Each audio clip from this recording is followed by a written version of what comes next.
नमस्कार मित्रों, खेल और खिलाड़ियों की आवाज़ खेल पथ में आपका हार्दिक स्वागत है। दोस्तों, यदि देखा जाए तो देश में उत्तर प्रदेश पहला ऐसा राज्य है जहां प्रशिक्षक सबसे अधिक परेशान है। कोरोना संक्रमण के चलते मार्च 2020 में उत्तर प्रदेश खेल निदेशालय ने 377 प्रशिक्षकों को घर बैठा दिया था। उम्मीद थी कि कोरोना संक्रमण के बाद प्रशिक्षकों की पुनः बहाली हो जाएगी, लेकिन खेल निदेशालय ने 2 आउटसोर्सिंग कंपनियों से अनुबंध कर प्रशिक्षकों की हसरतों पर पानी फेर दिया। प्रशिक्षक उम्मीद लगाए थे कि उन्हें पुनः सेवा में रखा जाएगा, लेकिन जैम पोर्टल के माध्यम से उनकी नियुक्ति का शिकूफा छोड़कर प्रशिक्षकों को न केवल मुसीबत में डाला गया, बल्कि अब उस मुसीबत में और इजाफा करने की भी कोशिश हो रही है। दरअसल लखनऊ की एक खेल प्रेमी महिला प्रतिभा यादव ने मुख्यमंत्री योगी आदित्यनाथ जी को एक अनुनय कहें या यह कहें कि उन्हें सच्चाई से अवगत कराया है। प्रतिभा यादव ने मुख्यमंत्री जी से गुजारिश की है कि प्रशिक्षकों के साथ इंसाफ हो। इतना ही नहीं, उन्होंने मुख्यमंत्री को अवगत कराया है कि लखनऊ में खेल प्रोत्साहन समिति से जो प्रशिक्षक रखे गए हैं उन्हें सिर्फ 10,000 रुपये मासिक मानदेय दिया जाता है, जबकि प्रशिक्षक की आर्थिक स्थिति सुदृढ़ करने के लिए उन्हें खेल प्रोत्साहन समिति से यदि रखना ही है तो उन्हें मासिक मानदेय 50,000 रुपये देना चाहिए। मुख्यमंत्री को प्रेषित इस सूचना के जवाब में खेल निदेशालय के एक क्रीड़ा अधिकारी ने जो जवाब दिया है वह न केवल चिंता में डालता है, बल्कि उसकी समझ को भी धता बताता है। क्रीड़ा अधिकारी ने कहा है कि खेल प्रोत्साहन समिति से 10,000 रुपये मासिक मानदेय पर काम करने वाले प्रशिक्षकों को किसी तरह की कोई शिकायत नहीं है। महंगाई के इस दौर में क्या 10,000 रुपये मासिक मानदेय में कोई प्रशिक्षक या कोई भी इंसान अपने जीवन की गाड़ी चला सकता है? क्या कोई क्रीड़ा अधिकारी 10,000 20,000 रुपये में नौकरी कर सकता है? दरअसल यह खेल निदेशालय का प्रशिक्षकों की मजबूरी का फायदा उठाना है। एक तरफ खेल निदेशालय के आला अधिकारी अंतर्राष्ट्रीय खिलाड़ियों को 1.5 लाख रुपए मासिक मानदेय पर प्रशिक्षक नियुक्त करने का शब्दबाग दिखा रहे हैं, तो दूसरी तरफ खेल निदेशालय के ही क्रीड़ा अधिकारी यह कह रहे हैं कि खेल प्रोत्साहन समिति से जो प्रशिक्षक सेवा में रखे गए हैं वह 10,000 रुपये मासिक मानदेय पर ही संतुष्ट हैं। दरअसल यह संतुष्ट नहीं है, बल्कि मजबूरी बस खेल प्रोत्साहन समिति के माध्यम से काम कर रहे हैं। प्रशिक्षकों की ये सदा सहता है कि खेल निदेशालय द्वारा आयोजित खेल प्रतियोगिताओं या दीगर कामों में वह तनमन से काम करते हैं। प्रशिक्षक खुशहाल हो, इसके प्रयास खेल निदेशालय के आला अधिकारियों को करने चाहिए। सिर्फ बैठकों से कुछ नहीं होने वाला।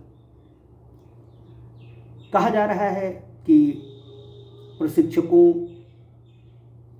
के मामले में कुछ प्रशिक्षक ही रोड़ा है। मैं इससे सहमत नहीं हूँ।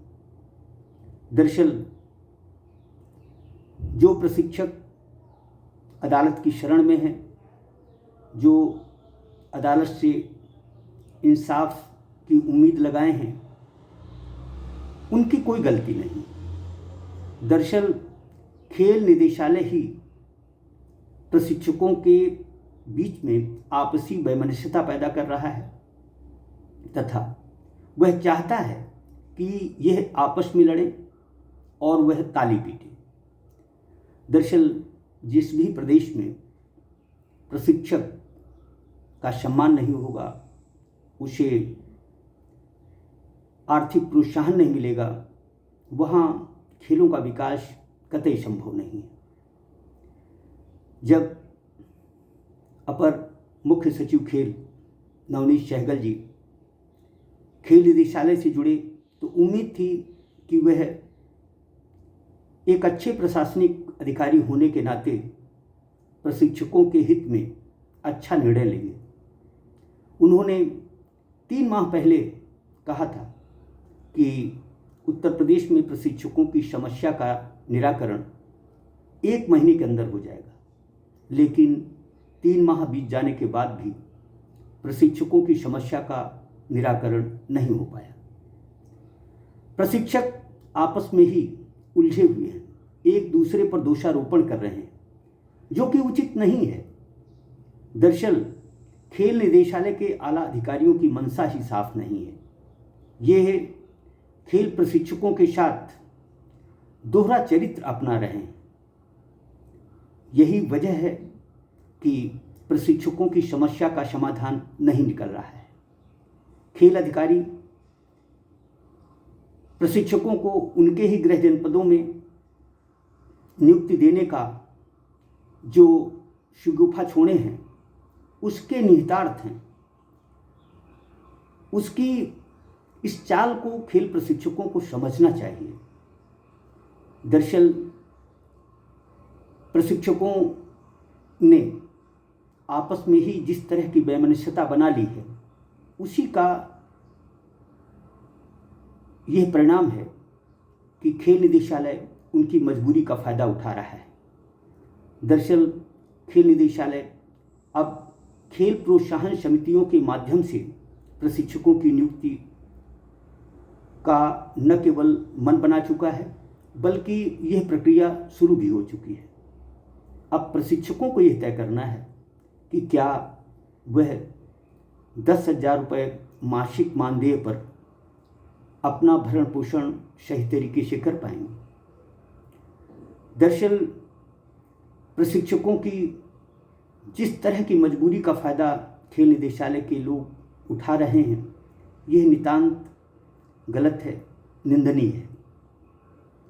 प्रशिक्षक यदि खुशहाल नहीं होगा, वह अच्छे से प्रशिक्षण नहीं दे पाएगा।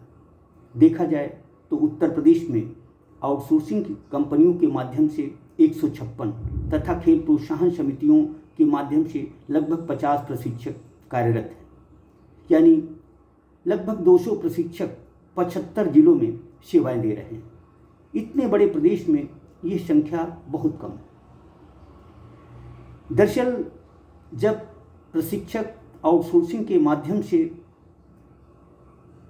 सेवा में नहीं आना चाहते, तो खेल निदेशालय को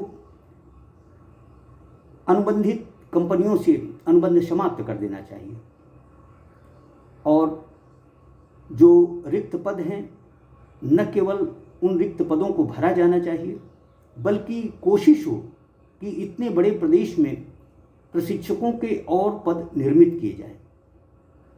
दरअसल संविदा, आउटसोर्सिंग, ठेका प्रथा, इनकी बजाय यदि खेल निदेशालय उत्तर प्रदेश में नियमित खेल प्रशिक्षकों की नियुक्ति की तरफ ध्यान दे तो मैं समझता हूं कि इससे प्रदेश का अधिक भला हो सकता है।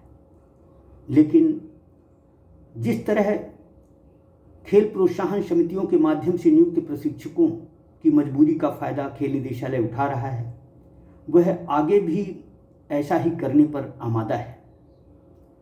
मैं समझता हूं कि अब खेल निदेशालय को खेल प्रोत्साहन समिति की बजाय